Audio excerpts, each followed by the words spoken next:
Bonjour mes dicieux co-créateurs, c'est Lilou, je suis toujours au Salon Zen pour cette 5e journée au Salon Zen. Il y a du monde, ça n'arrête pas.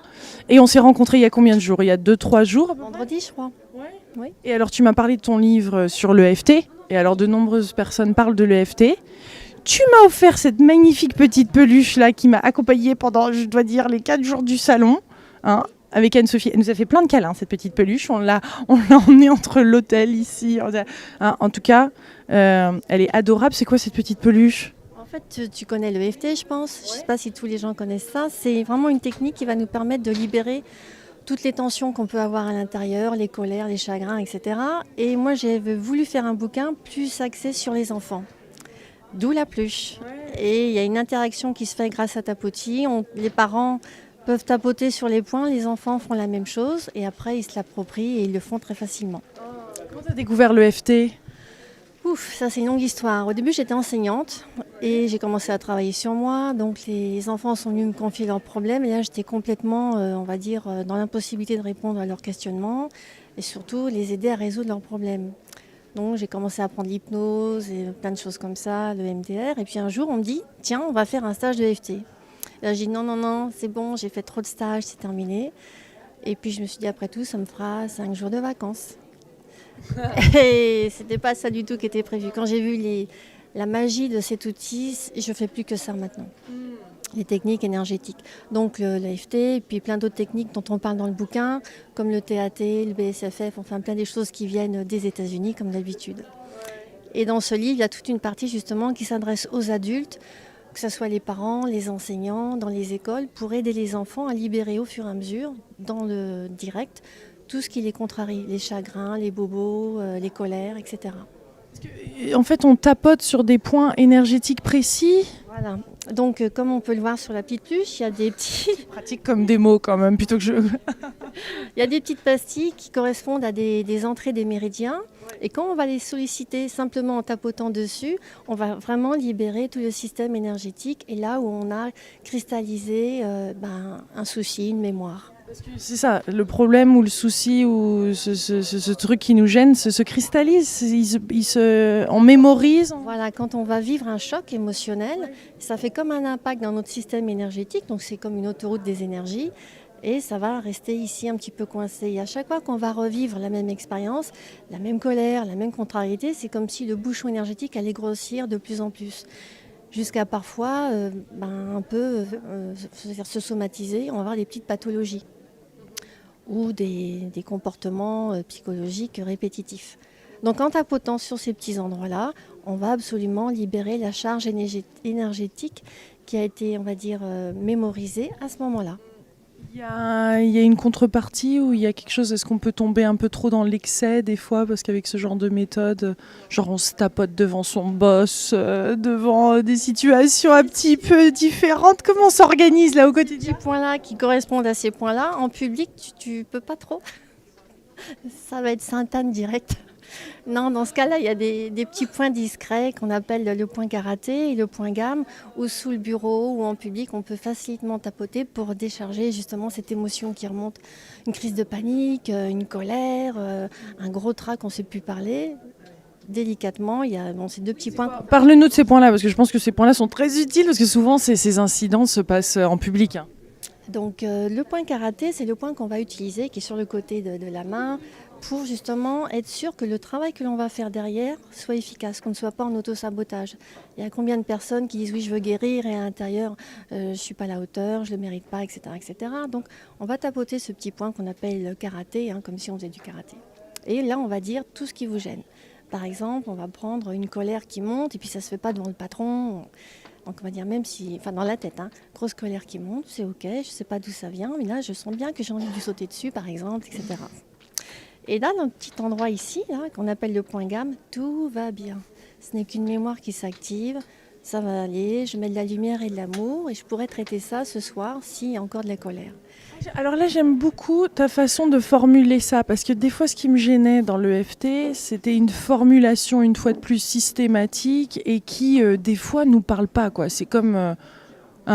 certaines prières ou d'autres choses, dans d'autres domaines qui nous parlent plus après. Donc là, non, c'est une formule un peu... c'est précis ou c'est vraiment des mots qui viennent du cœur et de l'être et de soi ou une formule qui est déjà inscrite là? Non, ça vient de l'être et du cœur. Mais à chaque fois qu'on va mettre de l'amour et de lumière quelque part, forcément le corps l'entend et il réagit. Donc quand c'est comme ça, des situations d'urgence, tu vas dire par exemple, tout va bien, c'est qu'une mémoire qui s'active, je vais libérer ça. Je t'aime mon petit corps, tout va bien, je te mets de l'amour et de la lumière, par exemple dans le ventre, etc. Ah, là, je commence à... Oui, À adhérer. d'accord. Voilà. Non, parce qu'à chaque fois, il y avait ces espèces de formules automatiques là qui me déplaisent. Moi c'est pas mon truc, quoi. J'aime pas quand on me cadre dans un espèce de... Si tu veux, Là, quand... c'est beau, là c'est beau. En fait, c'est ce qu'on se dit normalement, idéalement, pour se calmer. Et là, de le faire en plus sur des points, je suppose que ça augmente. Déjà, tu t'adresses au subconscient, tu t'adresses au désordre qui se passe dans le corps, et comme tu libères l'énergie en tapotant sur ces fameux méridiens, tout se régule et tout se libère. Et c'est, on va dire, magique, entre guillemets. Enfin, j'aime pas trop les gens quand ils disent c'est magique, c'est plutôt énergétique. Et ça marche vraiment très bien. Et avec les enfants, ça va encore plus vite. Alors oui, les enfants, comment ça se passe? Parce que moi, j'ai jamais vu encore un enfant. Ah là là, le grand sourire. Là, c'est mon truc. Et je suis contente parce que tu vois, maintenant, ça commence à rentrer dans les écoles et les crèches. Pas toutes, hein, mais ça commence. Et moi, j'aimerais bien que ça soit enseigné à l'école. Parce que si les enfants, dès les premiers temps, à partir de 3 ans, ils tapotent sur eux-mêmes, hein. Si les enfants peuvent libérer au fur et à mesure, je te disais, les contrariétés, les tensions, les sensations d'échec à l'école, entre guillemets, eh ben, ils ne seront pas dans notre état à notre âge. Tu vois ce que je veux dire? Il n'y aura pas autant de cristallisation et de petits soucis. Donc en fait, c'est très simple, il y a plusieurs manières. Soit, quand les gens viennent, je tapote sur le nours, sur tapotis, et l'enfant va tapoter sur les mêmes endroits sur lui. Soit il veut pas parler parce que ça sort pas, donc je lui dis c'est pas grave, dis-moi ce qui va pas chez Tapoti. Et il va dire par exemple Tapoti a mal au ventre. Et je dis tu veux bien tapoter sur ces petits points magiques et je suis sûre que ça va aller mieux pour le mal de ventre de Tapoti. Et comme l'enfant fait un transfert avec la pluche, en très peu de temps il a plus mal au ventre. Quels sont les blocages d'enfants comme ça que qui t'a parlé? Il y a des trucs. Un exemple tout bête, une maman qui vient avec une petite fille qui avait très très mal au ventre. Et tous les examens disaient qu'il n'y avait rien, tout était normal. Donc c'est sûr que c'est purement énergétique. Et quand j'ai demandé à la petite, tu veux bien qu'on guérisse ton ventre? Elle m'a dit non. Et en fin de compte, j'ai dit tu veux pas? Elle me dit non. Alors je regarde la mère et je dis je pense qu'elle garde quelque chose qui vous appartient. Et par solidarité, elle garde ça. Et là j'ai dit est-ce qu'il n'y a pas quelque chose qui vous aurait peiné, qui vous aurait marqué? Et là elle se met à pleurer, la dame. Et en fin de compte, quand elle avait, je sais plus, 12-13 ans, son frère est mort et on lui a fait croire que c'était parce qu'elle ne l'avait pas assez aimé. Donc 20 ans après, elle est cristallisée encore là-dessus. Donc j'ai dit à la petite, tu veux bien qu'on aide maman parce que maman va pas bien. Donc je tapotais sur Tapoti, la maman faisait pareil sur elle et la gamine tapotait sur elle. On a libéré la maman et à la fin de la séance, je lui ai dit, est-ce que tu as encore mal au ventre? Même sans tapoter sur la petite, on sait que les enfants somatisent les problématiques parentales. Donc c'est plein de choses magiques comme ça. Quels sont leurs autres petits problèmes que tu as rencontrés? Pipi au lit, des choses comme ça. Si, ça va être énergétique? Ben oui. Donc le pipi au lit, l'énurésie, donc les difficultés à l'école, la peur de l'école, les problèmes, alors tous les problèmes qu'il y a relationnels dans la famille. Avec ça, c'est génial l'EFT. Hein. Il n'y a plus de tension entre les grands, les petits, au sein de la même fratrie, les jalousies, les colères, tout ça, ça s'en va. Donc on prend la problématique et on va dire à l'enfant, par exemple, même si, je sais pas moi, par exemple, pipi au lit, papa et maman m'aiment. Tu vois, des choses comme ça, que l'enfant se sente rassuré. C'est pas parce qu'il a un souci qu'il est mis de côté ou qu'il n'est pas aimé, parce que c'est toujours la problématique des enfants. Et il y a des âges comme ça auxquels on peut commencer? Je suppose, déjà, il faut pouvoir parler. En fait, tu peux faire ça même sur les bébés. Ah oui. Alors sur le bébé, évidemment, tu ne vas pas tapoter et tu ne vas pas faire la fontanelle. On va juste solliciter le point pour les désordres gastriques, les colères, etc. Et à partir de 3 ans, les enfants sont capables de le faire sur eux-mêmes. Il y a des... J'avais une autre question tout à l'heure et je l'ai oubliée, mais... Ah oui, quand on sait pas exactement quand on connaît pas exactement le problème. Par exemple, on sent, on pleure. Triste. Je suis triste. Il y a de la tristesse en moi. Je ne sais pas d'où ça vient, mais j'accueille cette tristesse. Donc là, tu fais toute la phrase sur tout le tour de l'œil. Oui, enfin là, je commence, si tu veux, la ronde, mais je tapote sur les points en disant, OK, il y a de la tristesse en moi, je l'accueille. Même si je ne sais pas d'où ça vient, je vais la libérer, puisqu'elle est en train de perturber mon système énergétique. Simplement en la reconnaissant et en l'accueillant, c'est beaucoup plus facile pour que ça parte. Il y a des points qui sont plus... On est obligé de faire tous les points à chaque fois ou il y a des points qui sont plus liés par rapport à certains problèmes Bah, si tu connais les méridiens, oui, par exemple. Mais pour les personnes, ils y vont au feeling. Tout d'un coup, ils voudront, si c'est une peur, bah, peut-être qu'ils voudront plus faire ici. Ils choisiront le point. Ah oui, c'est ça que je voulais te dire, un truc super. Ce que les mamans devraient faire le soir au lit, c'est poser 4 questions. Qu'est-ce qui t'a fait plaisir aujourd'hui? Qu'est-ce qui ne t'a pas fait plaisir? Quelles ont été tes bonnes pensées, tes mauvaises pensées?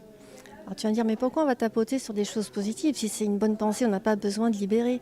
En fait, si, parce que par derrière, il y a peut-être la frustration des autres jours. Genre, la maîtresse m'a fait un compliment aujourd'hui, ce qui sous-tend que d'habitude, il n'y a pas de compliment ou même carrément des reproches. Donc, on va tapoter sur ces 4 questions-là et puis on va laisser l'enfant s'endormir. Soit sur tous les points, soit sur un seul point, c'est l'enfant qui choisit. Quelles sont les autres techniques en fait aussi dans le livre? Oui. Je ne sais pas si tu as entendu parler du TAT. TAT. TAT. Vas-y, on y va. Donc c'est une dame qui s'appelle Tapas Fleming qui a mis ça au point aussi. C'est aussi une technique énergétique. Là, ça va être une pause, comme ceci. On va faire 4 fois cette pause-là avec des formules un peu typiques. Du genre, mauvaise nouvelle, je me rends compte qu'il y a beaucoup de colère en moi. Et c'est vraiment ça dont je voudrais me libérer aujourd'hui. Pour tous les miens, pour le bénéfice de tous les miens. Tu fermes les yeux et tu vas respirer en 4 temps dans le ventre. J'inspire, je bloque.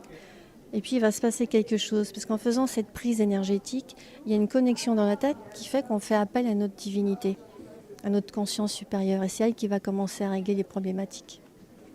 Donc il y a 4 pauses. Je ne connaissais pas, ça vient d'où ça, des États-Unis? Oui, Tapas Fleming. Tu verras, il y a son site et tout. Et donc il y a BSFF, c'est Larry Nims, c'est aussi un Américain. Donc lui, il a fait aussi plein de recherches comme Gary Gregg qui a mis le l'EFT au point. Et lui, il s'est rendu compte que si on annonçait à nos subconscients que maintenant, quand on allait lui dire un mot magique, un mot-clé, il allait régler toutes les problématiques qui étaient liées à ce qu'on pouvait ressentir. Donc c'est vrai que la formule est un peu longue à dire au départ, mais on ne l'a dit qu'une fois. Et puis par exemple, donc, j'ai ancré guérison spontanée, on va dire.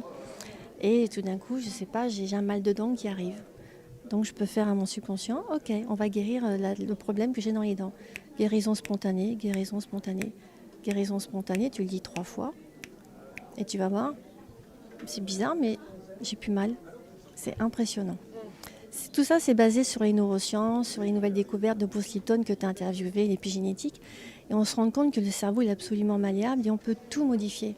C'est comme si c'était des petits boutons, nos fameux gènes, qui sont sur on ou sur off.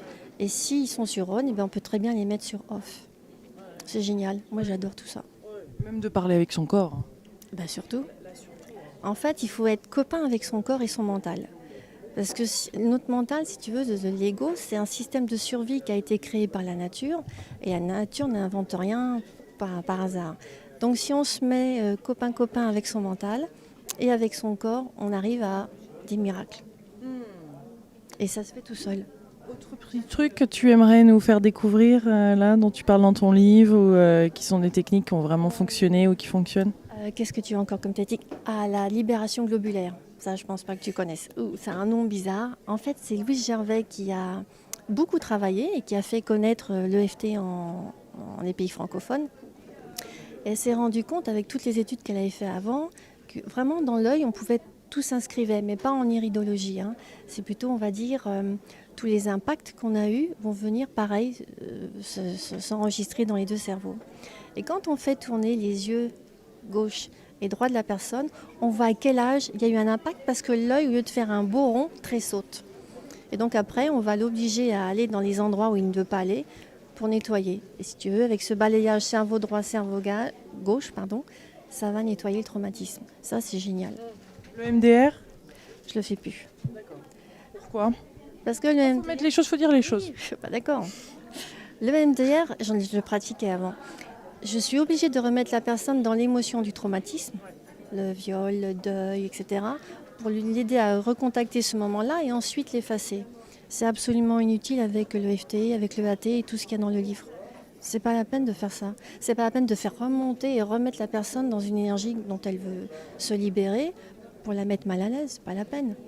C'était bien avant, mais il y a tellement de techniques qui viennent maintenant, qui apparaissent de plus en plus, qui sont de plus en plus rapides et efficaces. Ben, pourquoi s'en priver, quoi? En revenant à l'EFT, tu combines ça avec quoi Alors, qui est non énergétique? quand je fais une formation de EFT, il n'y a pas que l'EFT, il y a le TAT, il y a le BSFF, il y a toutes ces choses dont je viens de parler, mais dans une séance, je vais mélanger le TAT, je vais mélanger le EFT, je vais mélanger le Faster EFT. Je ne sais pas si tu connais, c'est Robert Smith aussi qui a fait une amélioration. Enfin, je ne dis pas aux gens ce que je mélange parce que sinon ça ne les intéresse pas, mais on peut mélanger franchement tout. Mais au quotidien, De toute manière, je me laisse porter par ce que la personne me dit, de cœur à cœur, et si tu veux, c'est au feeling. Les séances ne vont pas être identiques d'une personne à l'autre, ni même si c'est le même traumatisme.